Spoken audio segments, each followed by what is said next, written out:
Ceci est un livre audio autogénéré par Google. Introduction. À partir du début de l'année 1918, les révolutions russes et l'entrée en guerre des Américains modifient les théâtres d'opération.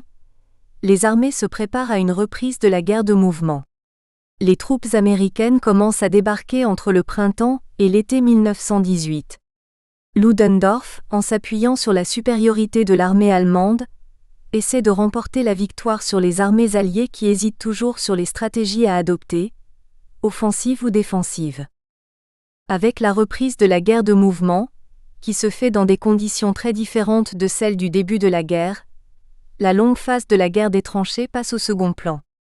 Cependant, l'année 1918 demeure la troisième année la plus meurtrière après les années 1914 et 1915 pour les armées alliées. Cependant, comme le souligne le même auteur, aussi bien les hommes que les armes de 1918 n'ont strictement plus rien à voir avec ceux de 1914. Pendant l'année 1918, Auguste von der Heyden continue à rédiger ses cahiers et suit les événements militaires et politiques en France. C'est aussi pour lui un moyen de suivre le parcours de son fils cadet Maurice, engagé dans le conflit en 1917. L'inquiétude ressentie par l'auteur face à des événements qu'il ne peut pas contrôler est perceptible dans ses écrits. Il lutte contre le stress et l'inquiétude en agissant comme un officier d'état-major, un tacticien.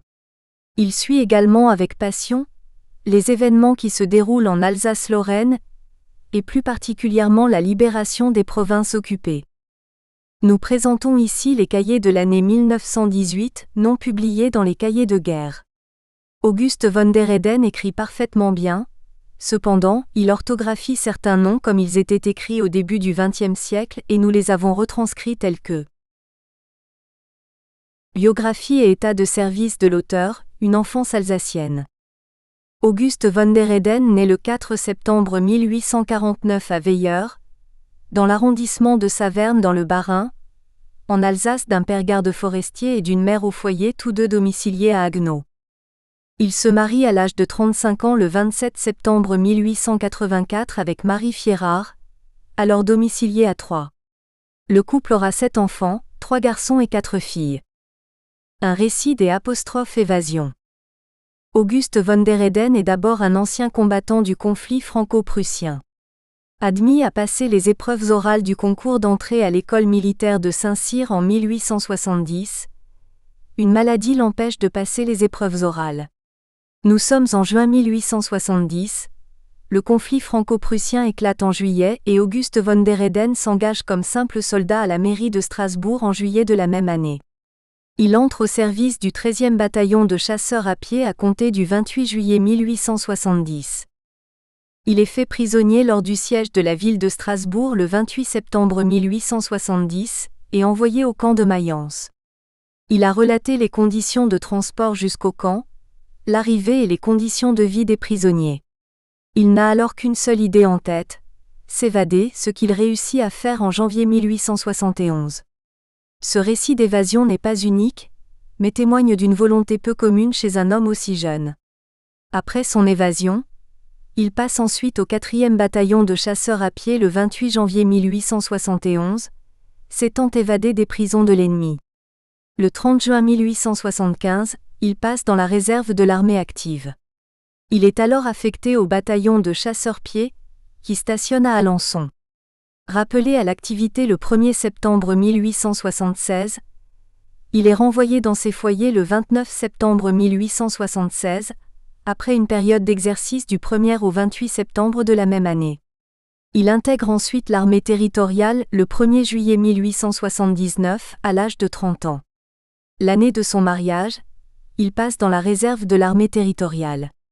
Il est nommé officier interprète de réserve par décret le 29 juin 1887 à l'âge de 38 ans. Il reçoit le brevet de la Légion d'honneur à Troyes le 13 mai 1906 à l'âge de 57 ans. Auguste von der Heyden a relaté son évasion du camp de Mayence a posteriori, évasion qui eut lieu le 21 janvier 1870. Quelle est la validité et la précision de son témoignage ? On pense communément qu'à mesure que le temps s'écoule, la mémoire est de plus en plus défaillante. Cependant, Lorsqu'il s'agit d'événements traumatiques, extraordinaires, de moments ayant eu un impact particulier sur la sensibilité, chacun peut se souvenir, bien des années après, de détails extrêmement précis. La bonne ou la mauvaise mémoire ne dépend pas du temps écoulé entre le moment vécu et celui de sa relation, mais de la qualité d'encodage mémoriel. On peut supposer qu'Auguste von der Heyden, jeune homme de 21 ans au moment des faits, a été marqué très profondément par cette évasion, réalisée dans des circonstances difficiles. Ce récit d'évasion est un témoignage particulier qui participe à la construction d'une mémoire plus vaste, plus globale. À la veille de la Grande Guerre, ce récit relève de l'écriture de soi, du fort privé, mais il est logique de supposer qu'il était destiné aussi à d'autres publics. D'abord ses propres enfants, ses fils, peut-être aussi ses élèves qu'il prépare à l'examen d'entrée à l'école militaire de Saint-Cyr. Il opte le 28 juin 1872 pour la nationalité française. Ancien combattant du conflit franco-prussien. La déclaration de guerre d'août 1914 réveille les souvenirs de la guerre de 1870, mais au fur et à mesure que la guerre de position ou de tranchée s'impose, les souvenirs de 1870 sont moins prégnants. Cependant, dans les territoires occupés, les anciens se souviennent de l'occupation de 1870 à 1873 et surtout, le retour de l'Alsace-Lorraine devient une question de premier plan et un but de guerre de la France. C'est pour cela qu'Auguste von der Heyden, alsacien, ayant opté pour la France en 1872, suit de très près les événements qui se déroulent dans sa région d'origine. La rédaction des cahiers de guerre est pour lui un moyen de raviver ses souvenirs du conflit franco-prussien, par exemple le siège de la ville de Strasbourg en septembre 1870. Ses références au conflit de 1870 sont nourries de son expérience de jeune soldat et des liens qu'il a conservés avec d'anciens combattants, ceux qu'il appelle les médaillés de 1870. Auguste von der Heyden compare souvent les deux conflits. Ross souligne les points communs entre le conflit franco-prussien et la Grande Guerre. En juillet 1870, c'est la France qui a déclaré la guerre à la Prusse et non l'inverse. Mais comme en 1870, c'est l'Allemagne qui a envahi le territoire national, l'offensive allemande a menacé la capitale. L'armée allemande commet des atrocités comme en 1870, les Boches sont les successeurs des Prussiens pillards, ivrognes, incendiaires, criminels. Cependant, Auguste von der Heyden est un homme du XIXe siècle, il réagit comme un homme du XIXe siècle. Présentation des cahiers de guerre. Pendant l'année 1918, Auguste von der Heyden a écrit 10 cahiers, qui concernent la période du 31 décembre 1917 au 16 janvier 1919. Le cahier 29 couvre la période du 31 décembre 1917 au 3 février 1918. Des milliers de combattants français ont écrit des carnets de guerre et affrontent leur expérience extraordinaire par l'intermédiaire du carnet de guerre. Auguste von der Heyden n'est pas combattant en 1914. Il n'est pas en première ligne mais il fait la même chose que les combattants. Il rédige lui aussi ses cahiers de guerre dans la solitude de la nuit. Il est très informé des opérations militaires et en tant qu'ancien engagé volontaire de 1870, il raisonne en officier et suit le baptême du feu de ses 2 fils.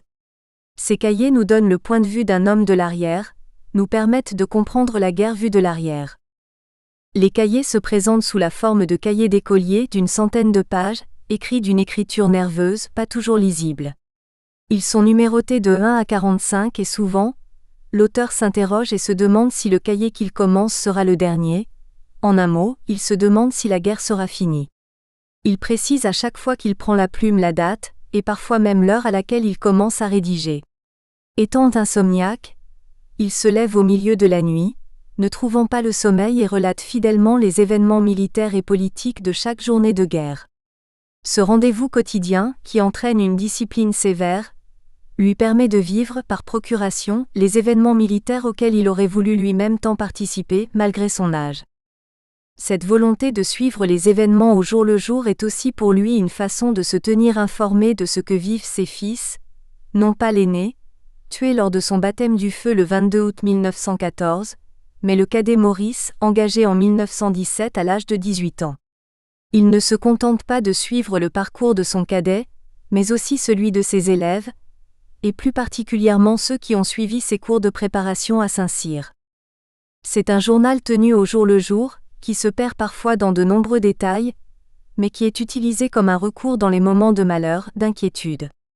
Il est chargé d'une forte dose d'affectivité. Le journal devient le confident de l'auteur, son ami, il s'adresse à lui comme à une personne. Les fonctions de ce journal personnel. Ce rendez-vous quotidien avec l'écriture débute presque toujours de la même façon.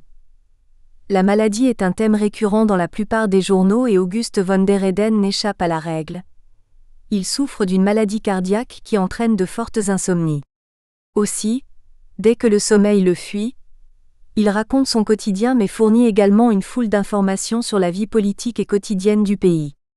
Auguste von der Weyden a aussi parfois intégré des lettres, plus particulièrement celle lui annonçant la mort de son fils aîné, décès qu'il apprend le 6 novembre 1914, et aussi une lettre virtuelle adressée à mon député, dans laquelle il exprime toute sa colère devant l'incapacité des hommes politiques de l'époque. Les familles en deuil recevaient généralement la lettre d'un officier appartenant à la même unité que le défunt. Auguste von der Weyden a retranscrit la lettre du lieutenant-colonel Chapard du 62e régiment, lettre dans laquelle il précise à quel point Henri von der Weyden était un bon soldat, aimé de ses camarades et courageux face à l'adversaire. En 1917, il se livre à un véritable examen de conscience lorsque son fils cadet est appelé à l'âge de 18 ans pour aller combattre. Ce journal personnel organise son existence et lui permet d'acquérir une véritable discipline. Son écriture est conjuratoire et l'aide à surmonter son chagrin mais aussi ses obsessions. D'abord celle de la quête du corps de son fils, tué au cours de la bataille des frontières et aussi des circonstances dans lesquelles il a trouvé la mort. Ensuite, sa haine de la bureaucratie militaire et civile devient dans ses écrits une véritable obsession. Le journal obéit à des finalités multiples. Au premier rang, la fonction mnémonique. Il y a la volonté de ne laisser échapper aucun jour. Le diariste est tenu par une double exigence, celle de rapporter la vérité et de la dire chaque jour. Cependant, si Auguste von der Weyden commence à écrire, c'est à la suite d'un pressentiment comme il le souligne lui-même dans ses cahiers. Cette forme de télépathie était plus courante qu'on ne le pense. J. Winter évoque la mort du poète Wilfred Owen. La famille fut informée de ce décès une semaine après, mais leur autre fils Harold Owen déclara qu'il l'avait su grâce à une vision qu'il avait eue dans sa cabine en décembre 1918. Point de vision pour Auguste von der Weyden, mais un pressentiment qui s'avère exact en ce qui concerne son fils aîné, mais aussi certains de ses anciens élèves tués au front. Carrière et état de service. Auguste von der Weyden passe dans la réserve de l'armée active le 30 juin 1875. Il est affecté au bataillon de chasseurs à pied stationné à Alençon. Il intègre l'armée territoriale le 1er juillet 1879, et ensuite la réserve de l'armée territoriale le 1er juillet 1884. Le 29 juin 1887, il est nommé interprète de réserve par décret et affecté à la 6e région de corps d'armée. Le 1er novembre 1890, il est affecté à la division de Saint-Mihiel. Il exerce la profession de professeur d'allemand au lycée de garçons de la ville de Troyes, jusqu'à sa mise à la retraite en janvier 1919 à l'âge de 69 ans. Il écrit jusqu'au mois de novembre 1920 et meurt à Troyes en 1927, 7 ans après la rédaction de son dernier cahier. Cahier 29, du 31 décembre 1917 au 3 février 1918. 1er janvier 1918. Enfin, on parle de l'armée française en Italie. Ce que je pensais est vrai. Ce sont nos troupes qui tiennent le point principal entre B et Piave. Le 30 décembre, elles ont fait une attaque sur le mont Tomba, en ont chassé les Autrichiens et leur ont pris 1400 hommes, 44 officiers, 7 canons, 60 mitrailleuses, etc. Ce sont les chasseurs du général Dierman du coup. Il a fallu que le communiqué italien rompe le silence dont ils ont entouré jusqu'ici notre armée. Une chose amusante, c'est le communiqué anglais d'aujourd'hui. On y voit la jalousie des Anglais, et les efforts qu'ils font pour attirer un peu l'attention sur eux et les Italiens. Tout cela est bel et bien. Mais ce ne sont pas les succès du mont Tomba qui nous aideront à repousser le choc que je pressens, et qui sera donné par ici et cela sous peu, dès que la température le permettra.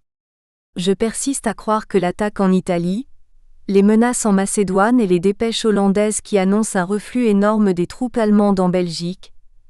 Quand les journaux hollandais donnent des nouvelles sur l'armée allemande, il faut toujours croire le contraire, ne sont que des ruses des chefs allemands qui cherchent à détourner de notre front le plus de troupes possible. Et jusqu'ici, ils ont bien réussi. Une armée et une des meilleures en Italie. D'autres en Macédoine. Ils n'ont plus qu'à déclencher une offensive, sur le front anglais.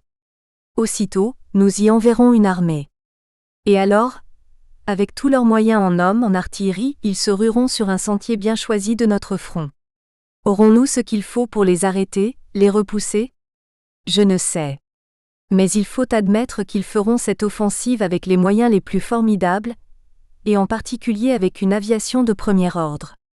Je ne suis pas sans une certaine angoisse en songeant aux événements qui nous attendent au seuil de cette nouvelle année. 5 janvier 1918. Il ne semble pas que les Anglais aient envoyé autre chose en Italie que des batteries et des avions.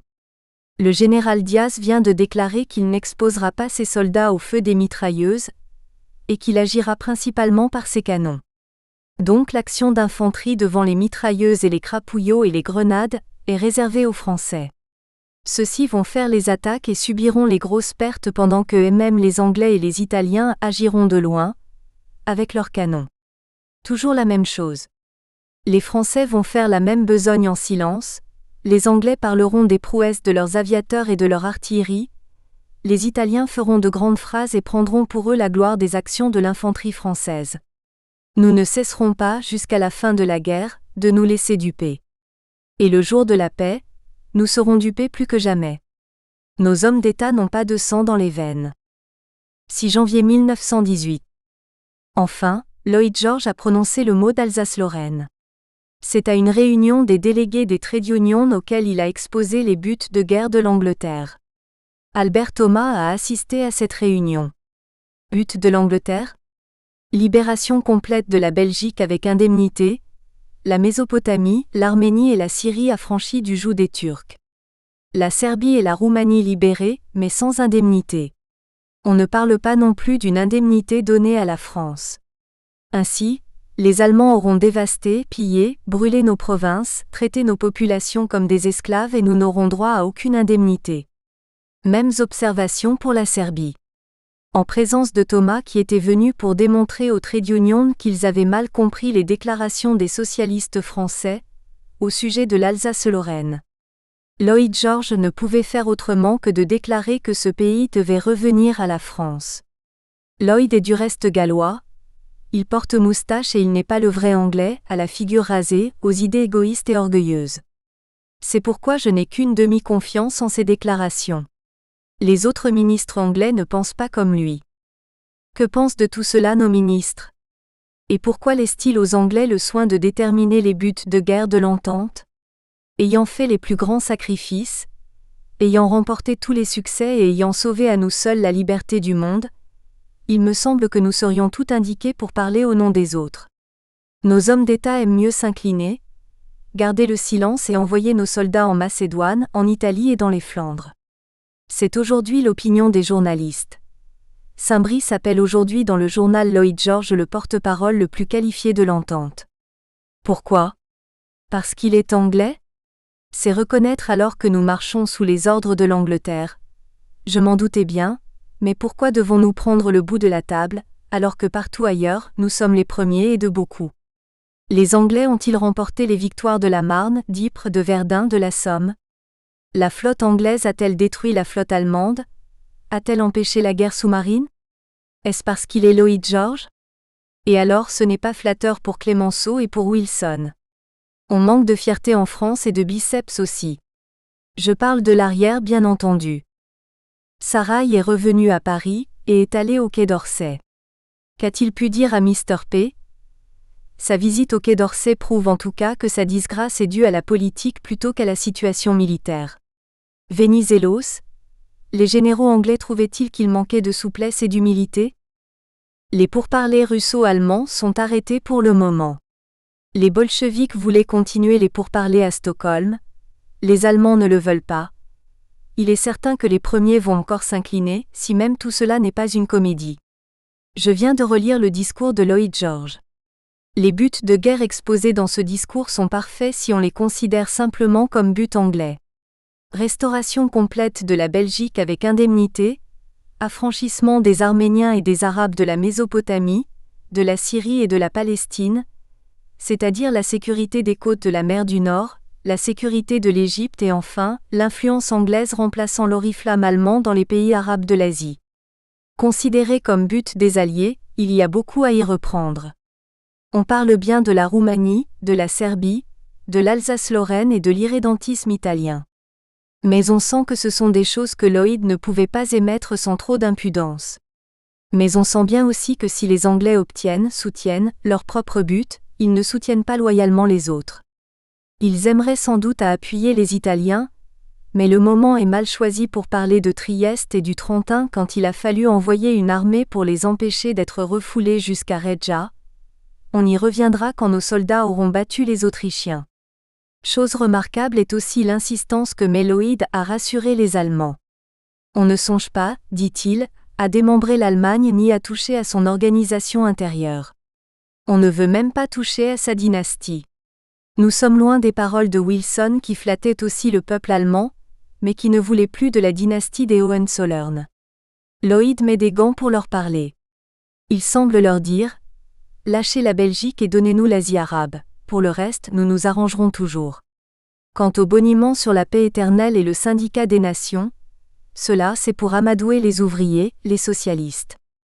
Car un esprit aussi net et aussi rigoureux que celui de Lloyd peut-il croire que la paix, dont il rêve, soit possible tant qu'il y aura à la tête de l'Empire allemand un roi de Prusse, un Hohenzollern? Cela n'est pas possible. Si les Alliés veulent avoir des garanties contre un nouveau coup des Allemands, il faut laisser aux Hohenzollern leur vieille Prusse qu'on diminuera le plus possible. Les provinces polonaises seraient données au futur État polonais, le Schleswig au Danemark, la province de Saxe rendue au royaume de ce nom, toute la rive gauche réunie dans un État indépendant des Hohenzollern et provisoirement placée sous le protectorat des Alliés. Aucun Hohenzollern ne pourrait être placé à la tête d'un de ces nouveaux pays. Si les Allemands voulaient un empereur, ils le chercheraient à Munich ou ailleurs, mais pas à Berlin. C'est là le seul moyen de rétablir une ère de paix. Si on ne l'emploie pas dans 10, 20 ans ou plus tard, le pangermanisme recommencera ses attaques. Mais les Anglais, au fond, ne se préoccupent pas de cela. Avec ce qu'ils gagneraient et avec leur puissante flotte qu'ils conservent jalousement, ils se sentiraient forts et ils consentiraient à partager le commerce du monde avec les Allemands. Car ce que l'on remarque aussi dans ce discours, c'est qu'on ne parle plus de l'odieuse attaque des Allemands en 1914, de leur manière sauvage de faire la guerre, si on demande une indemnité pour les marins anglais, tandis qu'on cherche presque à excuser la Russie et la France de s'être défendus. Clémenceau va-t-il faire un de ces jours un discours où il dira « De tous les belligérants, ce sont les Français qui ont le plus souffert. La Belgique a été envahie, elle s'est un peu battue à Liège, mais depuis 3 ans son armée se bat peu, les Belges ne sont pas mobilisés, on en trouve dans toutes les provinces françaises, son gouvernement et son armée sont nourris, logés, habillés et armés par nous en grande partie. L'Angleterre a fait de gros efforts. Elle n'a pas fait tout ce qu'elle aurait dû faire après 3 ans de guerre. L'Italie a fait des phrases grandiloquentes. La Roumanie a été maladroite. Ce sont les Serbes après nous qui ont souffert le plus. La France, elle, engagée par fidélité chevaleresque par les traités d'alliance dans cette terrible guerre, a perdu plus de la moitié de ses hommes valides, elle s'est ruinée en dépenses de guerre, elle a infiniment plus de villes et de villages ruinés, rasés que la Belgique, toute son industrie du Nord est détruite, son minerai sert à fabriquer les canons et les obus allemands. Donc, nous ne signerons pas une paix qui ne nous donnera pas les compensations suivantes. La restitution de l'Alsace-Lorraine sans référendum, la restitution, non seulement du bassin de Briey mais de toute la région de la Sarre. Au Maroc, Tanger et son hinterland. 9 janvier 1918. Discours de Lloyd puis de Wilson définissant ce que doit être la paix mondiale. Présentation des 14 points du président Wilson. 15 janvier 1918. Soir Caillot a été arrêté et écroué à la prison de la Santé, à côté de Bolo, qui l'eût cru? Le tigre a de la poigne, du moins pour la politique de l'intérieur. 28 janvier 1918. Avant-hier, fort coup de sonnette de la rue Vauderbach. C'était Maurice qui venait passer une permission de 24 heures. 31 janvier 1918. Ce soir est venu un jeune von der Heyden, le fils d'Édouard, le frère de Jules. Il est de la classe 1914 et a fait Verdun en 1916 lors de la grande attaque des Allemands, puis l'Argonne, puis la Somme, puis l'attaque de Craonne où il a été blessé le 16 avril. Des éclats d'obus l'ont atteint à la gorge, au ventre et dans tout le côté gauche. En ce moment, il est au dépôt de Hesse. Il a une ressemblance étrange avec Jules de Lunéville. Madame C. a écrit que Nancy allait être évacuée. Craint-on une attaque par là ou un bombardement par Gothas ? 31 janvier. Hier, les Gothas ont bombardé Paris. Cahier XXX, du 3 février au 4 mars. 3 février 1918. Demain doit commencer le procès Bollot et déjà, on annonce que certaines dispositions exigeront un supplément d'instruction et par conséquent, une remise des débats. L'affaire Caillot n'avance guère, l'affaire Malvy non plus. Quant à Duval, etc., on n'en parle plus. 5 février 1918. 3h15 du matin. Levé à 1h30, mal au cœur. Corriger des copies. Le premier coq vient de chanter. J'avais eu jusqu'ici une vue excellente, et je lisais sans lorgnon les caractères les plus fins. Mais à force de lire et d'écrire à la lueur falote et tremblante d'une chandelle, je crois que ma vue va se gâter très vite. Déjà, j'ai toujours mal aux yeux. Quand les Américains nous donneront-ils en échange de nos forêts un peu de pétrole ? Voilà 3 mois qu'on n'en trouve pas une goutte. Les trains ne cessent de passer. Sont-ce les Américains qui arrivent ? Sont-ce des soldats pour Salonique ou l'Italie ? Sont-ce des troupes qui vont en Flandre ? Ou des trains de munitions ? Je ne sais. Mais il y a longtemps qu'il n'y a pas eu un mouvement pareil. Nous sommes, je crois, à la veille d'événements graves. Qu'en résultera-t-il ? Si les Allemands se sentent vraiment en force, ils ne vont pas tarder à attaquer, maintenant qu'ils ne peuvent plus espérer un affaissement chez les Anglais et les Américains. Il leur faut du reste une diversion pour étouffer le mécontentement de leurs ouvriers. Ils vont bousculer les bolcheviks. Ceux-ci sont les maîtres actuellement dans toute la Russie, même en Finlande, même en Ukraine, même paraît-il en Cosaquie. Les bougres trouvent tous les soldats qu'ils veulent pour combattre leurs compatriotes. Ils n'en trouvent pas pour chasser les Allemands, qu'ils se méfient. Ceux-ci un beau jour marcheront sur Saint-Pétersbourg pour y rétablir l'ordre et alors le tsar ne sera pas loin. Si ces ignobles Russes voulaient employer leur énergie à combattre l'impérialisme allemand, nous serions dans de bonnes conditions. Ils aiment mieux combattre l'entente. Après avoir renié les dettes de l'Empire, ils viennent encore de mettre la main sur l'argent déposé dans les banques russes par les puissances de l'entente. Ce n'est pas que je plaigne les déposants. Ce sont des gens qui placent leur argent partout, même en Allemagne, pour échapper à l'impôt sur le revenu. Seulement, le malheur veut que nous soyons encore obligés, nous qui n'avons pas de revenus, de payer cet argent comme nous payons déjà les rentes des emprunts russes. Car en République surtout, on saigne à blanc les petits et on respecte les gros tas d'argent. Comment ? Voilà des gens qui, pour avoir du 4% ou 5%, risquent leur argent dans les emprunts étrangers et pour qu'ils ne perdent pas un sou de leurs revenus, nous les pauvres, qui gagnons à peine notre pain quotidien, il faut que nous les payions. Ah ! L'égalité. La fraternité. Les chambres viennent de voter une nouvelle indemnité de 360 FRS aux fonctionnaires qui touchent moins de 5000 FRS de sorte que les bouviers, etc., toucheront 700 FRS bien qu'ils n'aient pas d'enfants et qu'ils aient une grosse fortune. Il y a aussi cette anomalie que Viva et moi qui sommes de première classe, nous touchons 300 FRS. Nous espérons que vous avez apprécié cet aperçu. Pour continuer à écouter ce livre audio sur Google Play Livres, utilisez le lien dans la description de la vidéo.